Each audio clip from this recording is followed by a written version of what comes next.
अपनी लीलाएं करो।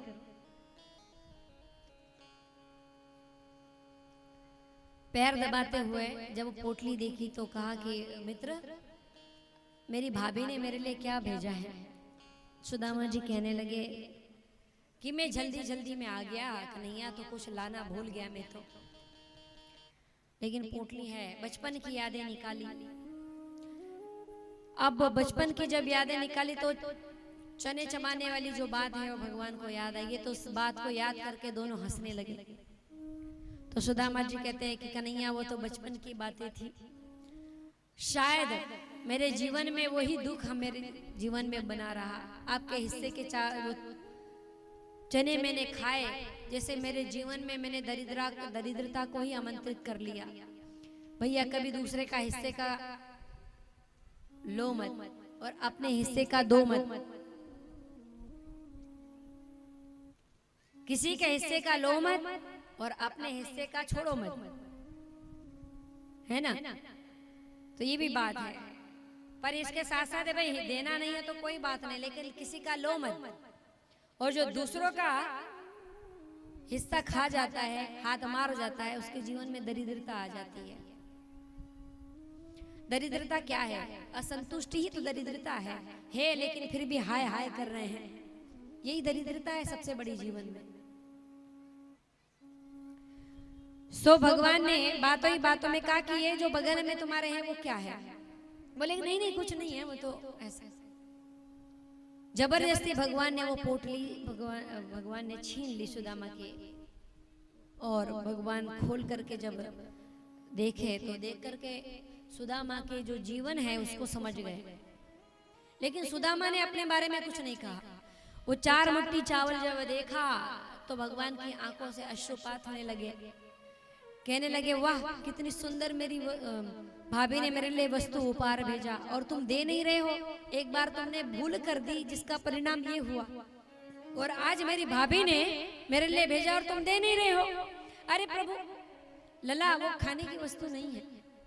भगवान ने झकझोर करके वो चावल की पोटली ले ली और 1 मुट्ठी चावल भगवान ने खाया है। और 1 मुट्ठी चावल खाते ही भगवान ने सारे ऐश्वर्य का दाता बना दिया सुदामा जी को। दूसरी जब खाने लगे तो लक्ष्मी जी ने हाथ पकड़ लिया। प्रभु ये क्या कर रहे हो? इंसान के लिए एक ही बहुत है। अब क्या तुम अपना घर और अपनी पत्नी भी दान में देना चाहते हो क्या? संत कहते 3 मुट्ठी चावल खाए, लेकिन वहां 1 ही मुट्ठी चावल का उल्लेख है। 1 मुट्ठी खा करके तीनों लोगों का ऐश्वर्य प्रदान कर दिया सुदामा जी को भगवान ने। लेकिन सुदामा जी ने कुछ कहा नहीं। 2-3 दिन जब रहे, खूब सेवा हुई। जब सुदामा जी जाने लगे तो जो नए कपड़े दिए थे भगवान ने, वो भी भगवान ने वापस ले लिए। सुदामा जी कहते अच्छा मित्र है ये तो मेरा। एक बार भी नहीं बोला कि रुक जा, सीधे कह दिया चले जाओ। बोले जाना पड़ेगा, तुम्हारी भाभी रास्ता देख रही होगी। भगवान ने कहा ठीक है मित्र जाओ। अब सुदामा जी जैसे आए थे वैसे ही पुनः लौट पड़े। अब सुदामा जी जब लौटे हैं तो भगवान ने गुप्त रूप से सुदामा जी पर कृपा कर दी, ऐश्वर्य संपन्न बना दिया। पोरबंदर था, अभी नाम जो है पोरबंदर, उसका नाम जो है सुदामा नगरी। बड़े बड़े महल खड़े हैं, बड़े बड़े परकोटे बने हुए हैं, हाथी घोड़े सब सजिद्दी है। सुदामा जी अपनी नगरी पहुंचे तो कहते भैया ये वापस द्वारिका तो नहीं पहुंच गया मैं? ये सब बड़े बड़े मेल कहाँ गए? मेल खड़े हैं, मेरी झोपड़ी कहाँ गई? अब सुदामा जी इधर उधर ढूंढ रहे हैं। मंदिर देख डरे सुदामा, मंदिर देख डरे। अब बड़े बड़े मंदिरों को देखा, महलों को देखा तो घबरा गए। हे भगवान मेरी झोपड़ी कहाँ गई, मेरी पत्नी कहाँ गई, ये सब कहाँ गए, कहाँ घुस गए हम? तो जब सुशीला ने देखा कि पति आ गए तो दौड़कर आरती सजा करके आई। तो पहचान में नहीं आ रही है। लक्ष्मी जी की कृपा से नवयुवती हो गई, सुंदर हो गई। बोले तुम कौन हो देवी, दूर रहो मेरे से। बोले स्वामी मुझे पहचाना नहीं। बोले मैं आपकी पत्नी हूँ सुशीला। बोले मैं कैसे मान लूं, और ये सब कहां से मिला? तो सारी कथा सुना दी। बोले आपके मित्र आए थे, उन्होंने सारी संपत्ति प्रदान कर दी। बोले भरोसा नहीं होता मुझे, सच सच बता क्या बात है। तो जब भगवान को ले सुदामा को लेकर के जब गई तो सुंदर श्याम सुंदर की प्रतिमा थी वहां। बोले इनसे ही पूछ लो, मुझ पर भरोसा नहीं है तो दोनों भगवान का नाम संकीर्तन करने लगे। सांवरिया मीठी मीठी बाजे मधुर तेरी बांसुरिया। सांवरिया मीठी मीठी बाजे मधुर तेरी बांसुरिया। सांवरिया मीठी मीठी बाजे मधुर तेरी बांसुरिया। सांवरिया मीठी मीठी बाजे मधुर तेरी बांसुरिया। ताली सेवा देते हुए हो तेरी मुरलिया मीठी मीठी बोले। तेरी मुरलिया मीठी मीठी बोले। ओ भेद जीवन के सारे खोले। मेरे जीवन के सारे खोले। ओ इसमें छिपा है गीता का ज्ञान। इसमें छिपा है गीता का ज्ञान। हो इसमें छिपा है सृष्टि का ज्ञान। इसमें छिपा है सृष्टि का ज्ञान। हो सांवरिया मीठी मीठी बाजे मधुर तेरी बांसुरिया। ताली सेवा देते हुए मीठी मीठी बाजे मधुर तेरी बांसुरिया। हो प्यारो लागे वृंदावन धाम, यहाँ है मेरो सांवरिया। प्यारो लागे वृंदावन धाम, जहाँ है मेरो सांवरिया। हो मीठो लागे वृंदावन धाम, यहाँ है मेरो सांवरिया। मीठो लागे वृंदावन धाम, जहाँ है मेरो सांवरिया। मीठो मीठो वृंदावन धाम, यहाँ है मेरो सांवरिया।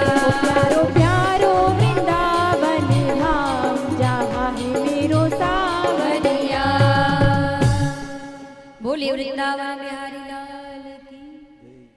इस प्रकार भगवान उस प्रतिमा से प्रकट हो गए। भगवान ने कहा कि मैंने ही ये सारा ऐश्वर्य प्रदान किया है।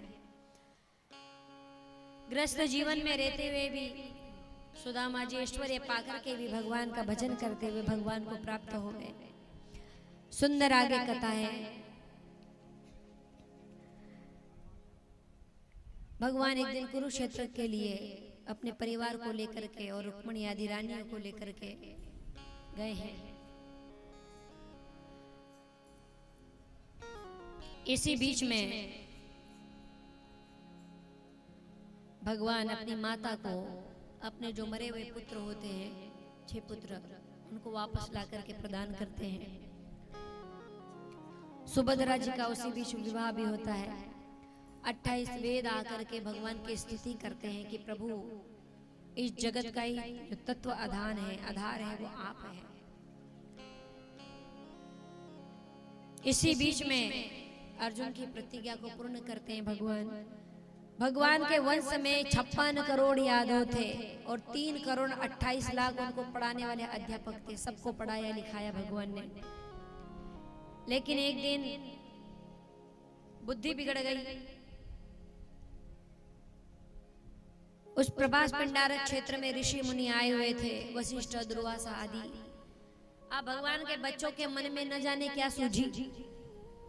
सांब को साड़ी पहना दी और सांब को साड़ी पहना करके उसके पेट के ऊपर तकिया बांध दिया और कहते हैं कि चलो आज हम इन संतों की थोड़ा आनंद लेते, परीक्षा लेते हैं, देखे तो सही ये सचमुच में त्रिकालदर्शी विद्वान है कि ऐसे ही है। मजाक करने की सूझी साधु संतों से।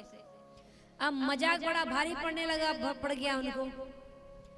शाम को साड़ी पहना करके गए, संत महात्माओं से पूछा, महाराज हमारी जो ये भाभी है ना, ये गर्भवती है, इसको बेटा होगा कि बेटी होगी? आप संतों ने जब नेत्र बंद किया, देखा कि भगवान की संतान होकर के इनकी मति दुर्मति हो गई, हमसे मजाक कर रहे हैं, श्राप दे दिया, जाओ इसके गर्भ से ऐसा मूसल पैदा होगा जो तुम्हारे सारे वंश को नष्ट कर देगा। घबराए ये सब बच्चे, आकर के जब देखा, साड़ी उतारी तो जो तकिया बना था वहां मूसल निकला। खूब घबराए, जाकर के बात सारी गुरुसेन को सुरसेन को कही, तो उन्होंने युक्ति करी, समुद्र के किनारे घिस घिस के इसको समुद्र में बहा दिया। उसकी एक प्रकार की घास उत्पन्न हो गई, उसी घास से लड़के ये मर गए थे, और जो छोटा टुकड़ा बचा उसको समुद्र में फेंक दिया। अब विधि के विधान को तो भगवान भी पालते हैं, संतों के श्राप मिला था तो उनका पालन तो वो भी करते हैं। प्रबल प्रेम के संतों ने कह दिया, सो भगवान को भी नियति बदलनी पड़ती है, तो वो टुकड़े को एक मत्स्य ने निगल लिया। समय ऐसा उपस्थित हुआ, इसी के बीच में बड़ी लंबी कथा है। नारद जी आते हैं, योगेश्वरों की कथा श्रवण कराते हैं वसुदेव जी को, और बड़ी सुंदर तरीके से समझाते हैं। यज्ञ याग आदि करवाया जाता है,